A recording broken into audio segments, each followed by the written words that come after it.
네, 이렇게 간밤에 있었던 소식들 함께 브리핑해 봤습니다. 그렇다면 시장 상황은 구체적으로 어떻게 마감이 됐을지 함께 들어보겠습니다. 김민아 앵커, 시장 상황 마감 어땠나요? 네, 유럽 증시의 분위기는 점차 개선이 되고 있습니다. 유로 주요국 증시는 일제히 상승한 채로 거래를 마쳤는데요. 그중에서도 독일의 닥스 지수는 1% 넘는 강세 흐름으로 거래를 마쳤고요. 또 프랑스의 까크 지수는 0.64% 오른 가운데 영국의 FTSE 100 지수는 0.25%로 상승세로 거래를 마쳤습니다. 범유럽 지수인 유로스톡스 50 지수도 마찬가지로 강세로 장을 마쳤습니다. 1.2% 오르면서 4,367포인트 선에서 거래를 마치는 모습이었고요. 변동성은 크지 않았습니다. 잔잔한 흐름을 이어가면서 결국에는 플러스권에서 장을 마쳤습니다. 네, 이어서 원유 선물 가격 흐름 살펴보시죠. 네, 국제 유가는 1.25%로 밀려났습니다. 살펴보시면 71.92달러 선에서 종가를 만들어냈는데요. 70달러 선을 간신히 지켜내는 모습으로 장을 마쳤습니다. 장 후반부로 갈수록 탄력이 더욱더 줄어드는 모습이 나타났는데 이는 연준의 긴축에 대한 경계로 인해서 달러화 가치가 상승을 했고요. 이에 따라서 국제 유가는 오히려 1% 넘게 밀려나는 움직임을 나타냈습니다. 네, 이렇게 유럽 증시 마감 상황 그리고 원유 선물 가격 흐름까지 짚어드렸는데요. 이어서 미국 증시 마감 상황은 SH인베스트먼트 김선영 연구원 연결해 보겠습니다. 안녕하세요. 네, 안녕하십니까. 네, 미국 증시 마감 상황 전달해 주시죠. 예, 미국 정치권의 부채 한도 협상 타결 기대감과 대형 IT 업체들의 주가 강세 속에 오늘 뉴욕 증시는 3대 지수가 모두 상승했던 가운데 지수별로는 다우 지수가 0.34%, S&P 500은 0.94%, 나스닥이 1.5%, 그리고 소형주 중심의 러셀 2000 지수는 0.58%의 상승세를 보였습니다. 세계 최대 소매업체 월마트가 호실적을 발표하면서 오늘 상승 개장했던 뉴욕 증시는 조 바이든 대통령이 G7 정상회의 참석으로 부재한 상황이지만 실무급 협의가 지속되고 있다는 뉴스가 투자 심리를 안정시켰는데요. 케빈 메카시 미국 하원 의장이 빠르면 다음 주에 부채 한도 합의에 대해 표결할 수 있다고 언급하면서 협상 타결 기대감이 커지는 모습입니다. 반면 로리 로건 댈러스 연방은행 총재와 필립 제퍼슨 연준 의사 등이 일제히 매파적인 발언을 한 점이 시장에 다소 부담을 가했는데요. 특히 연준 내 중도파로 분류되며 올해 FOMC에서 투표권을 행사하는 11명의 위원 중 한 명인 로건 의장이 이 같은 발언을 한 점이 이례적이란 분석인 가운데 시카고 상품거래소의 페드워치에 따르면 기준금리 선물 시장의 투자자들은 전날까지 6월 FOMC의 금리 동결 확률을 약 72%로 예상했지만 로건 총재의 발언 후 그 확률은 62% 하락한 상황입니다. 업종별로는 반도체와 인터넷을 포함한 IT 업종 전반이 강세를 보인 것을 비롯해 건설, 에너지, 제조업, 미디어 등이 상승했던 반면 유틸리티와 부동산, 필수 소비재, 헬스케어는 약세를 보였고 비트코인이 2.5% 이상 하락하는 등 가정화폐 전반이 약세를 보였으며 미국 국채금리의 상승이 지속된 가운데 벤치마크인 10년물 금리는 전일 대비 상승한 3.64%, 달러 인덱스 역시 0.6%의 강세로 거래를 마쳤습니다. 오늘 특징 종목들을 보면 증권사 트로이스트가 밸류에이션을 이유로 투자 의견을 비중 축소로 낮춘 데 따라 다우지수의 구성 종목인 생활용품 업체 프록터&갬블의 주가가 1.6% 하락하면서 오늘 개장 초 다우지수에 하락 압력을 가했으며 반면 예상을 상회한 분기 실적에 힘입어 뉴욕 기반의 게임 업체인 테이크투 인터액티브는 11.7% 급등했고 일본 정부의 보조금을 전제로 일본에 37억 달러를 투자해 첨단 반도체를 생산할 것이라고 밝힌 반도체 업체 마이크론 테크놀로지의 주가는 4% 이상의 상승세를 보였습니다. 지난달 미국의 주택 가격이 11년 만에 전년 동기 대비 가장 많이 하락했고 매매 건수는 지난 15개월 중 14개월 동안 감소했다는 소식입니다. 전미 부동산 중개인협회에 따르면 4월 기존 주택 중위 가격은 38만 8,800달러로 전년 동기 대비 1.7%가 하락했다고 밝혔는데요. 이것은 3월에 이어 두 달 연속 2012년 1월 이후 가장 큰 낙폭으로 역대 최고가였던 지난해 6월보다 약 6%가 하락한 수준입니다. 지역별로는 서부 지역 집값이 큰 폭으로 떨어졌던 반면 북동부 지역의 주택 가격은 여전히 상승세를 지속하고 있는 가운데 4월 미국 내 기존 주택 매매 건수는 전달보다 3.4%가 줄어든 428만 건으로 집계돼 시장의 전망치에 일치했지만 지난해 같은 달보다는 23% 이상 감소해 미국의 주택 시장이 침체에서 벗어나지 못하고 있음을 시사하고 있는 가운데 주택 매매 건수는 지난 15개월 중 14개월 동안 감소세를 보이고 있으며 협회 측은 주택 매매 시장이 아직 회복에 어려움을 겪고 있다면서 금리에 따라 소폭 반등과 하락을 반복하고 있다고 전하고 있습니다. 신흥국가들의 부채 규모가 코로나19 팬데믹을 겪으면서 역대 최고치를 기록했다는 소식입니다. 홍콩의 영자신문인 사우스 차이나 모닝포스트지는 민간 국제금융기관 연합체인 국제금융협회 IIF의 보고서를 인용해 올해 1사분기 기준으로 신흥시장의 부채는 100조 7천억 달러로 신흥시장 GDP 대비 약 250%에 이르렀으며 1사분기 누적 부채는 팬데믹 이전인 2019년의 75조 달러보다 약 34%가 급증해 통계 작성 이후 가장 많았다고 보도했습니다.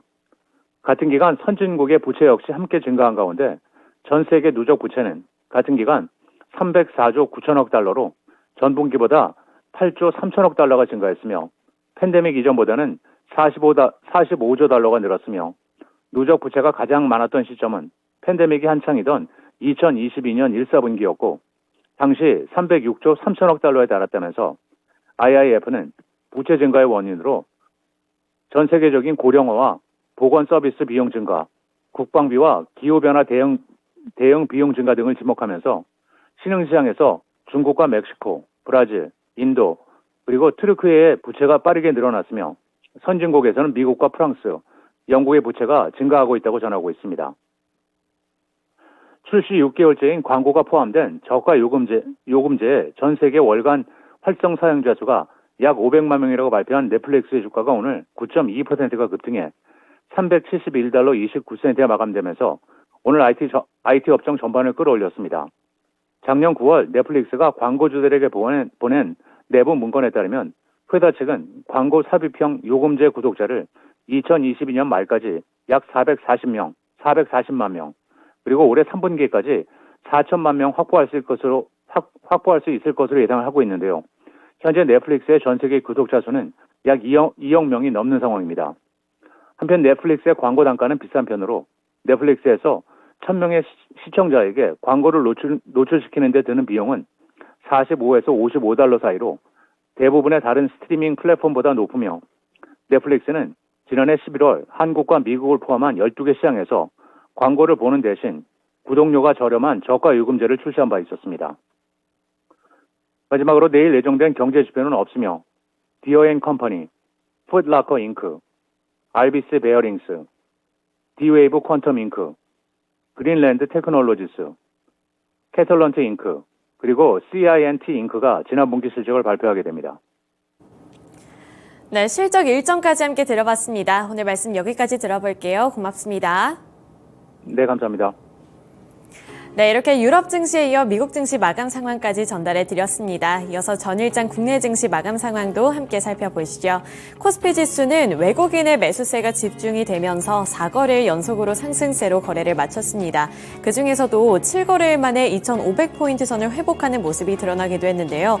이번에도 대형주 중심의 상승세가 나타났습니다. 또 증권업계에서는 앞으로 코스피 지수가 상승할 여력이 더 남아있다며 긍정적인 전망을 제시하기도 했는데요. 업종별로 더 자세하게 살펴보도록 하겠습니다.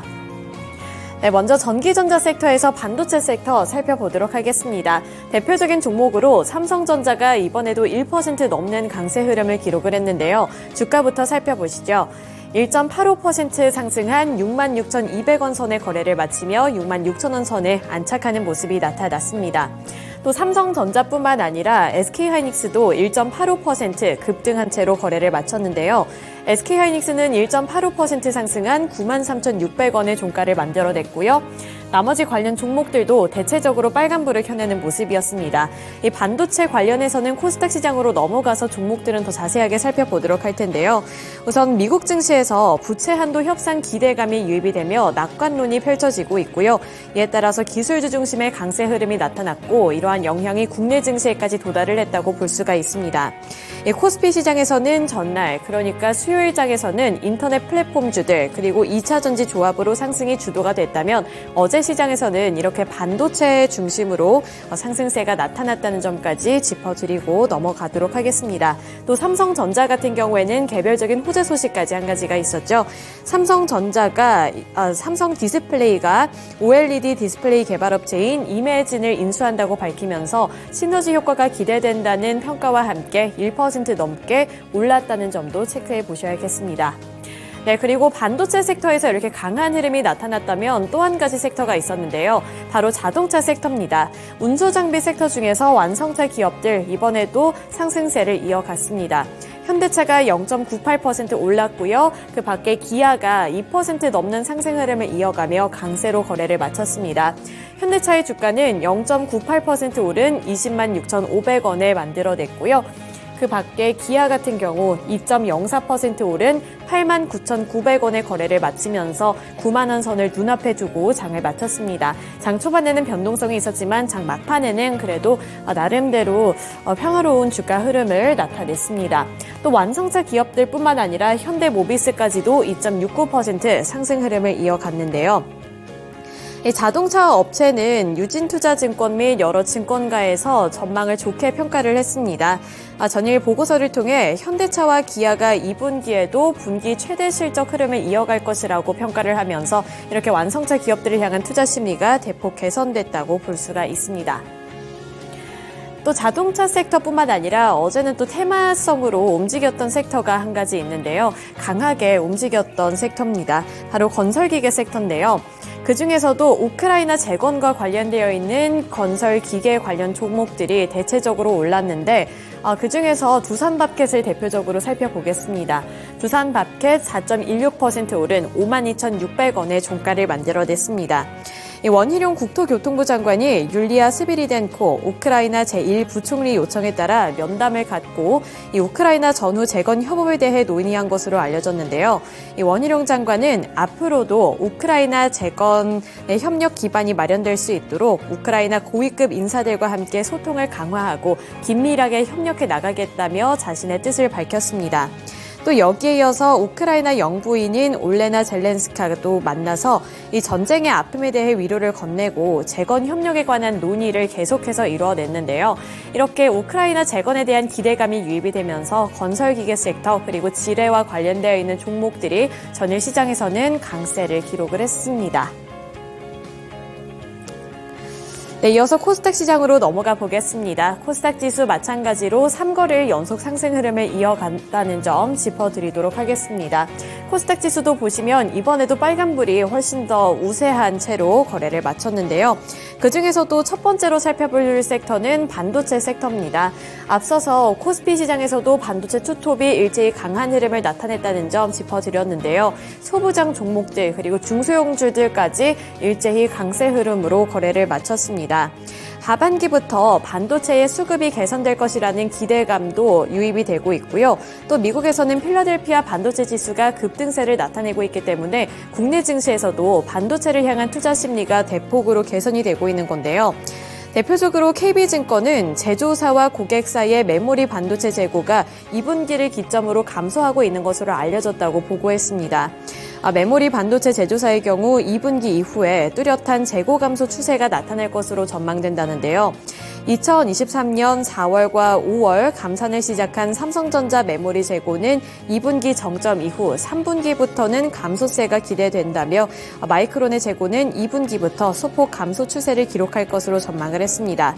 이에 하반기부터 반도체 업종은 재고 감소와 가격 하락 둔화, 또 감산에 따른 공급 축소 등으로 분명한 수급 개선이 예상이 된다면서 앞으로 이 반도체 업황에 대한 전망을 제시를 했습니다. 이에 따라서 이 중소형 관련 종목들도 일제히 오르는 모습이 나타났고요. 심택이 2.98% 오른 가운데 하나머티리얼스도 4.26% 올랐고요. SFA 반도체도 7.86% 올랐습니다. 그 밖에 나머지 관련 종목들도 일제히 2%를 넘어가는 상승 흐름을 나타냈다는 점도 체크해 보셔야겠습니다. 이렇게 반도체에 대해서 설명을 해드렸는데요. 그 다음으로 살펴볼 섹터는 AI 관련 종목들입니다. AI 관련 종목들도 어제 대체적으로 빨간불을 켜내는 모습이 나타났습니다. 셀바스 AI가 5.98% 올랐는데요. 솔트룩스도 5.59% 오르면서 이 AI 관련 종목들 일제히 강세로 장을 마쳤습니다.